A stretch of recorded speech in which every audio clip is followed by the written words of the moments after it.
யாரது? யாரது?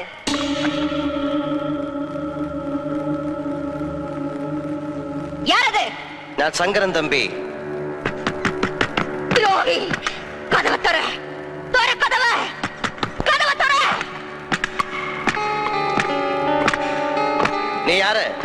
நானா? சண்டாளா! என்னையா யாருன்னு கேக்குற? நான் தாண்டா நாகவல்லி. எதுக்காக வந்த? உன்னை கொல்றதுக்கு, உன்னை கொன்னு உன் ரத்தத்தை குடிக்கிறதுக்கு. கதவை தர! உன்னால என்ன கொல்ல முடியாது நாகவல்லி? கொல்லுவேன், கண்டிப்பா கொல்லுவேன். வரப்போற துர்காஷ்டமி அன்னைக்கு நான் உன்னை கொல்லுவேன். அப்பத்தான் என் ஆத்திரம் அடங்கும். அப்ப துர்காஷ்டமி அன்னைக்கு வா. இப்ப போ நாகவல்லி, போ. போறேன், இப்ப போறேன். நிச்சயமா திரும்பி வருவேன். உன்னை கொல்வேன், உன் ரத்தத்தை குடிப்பேன்.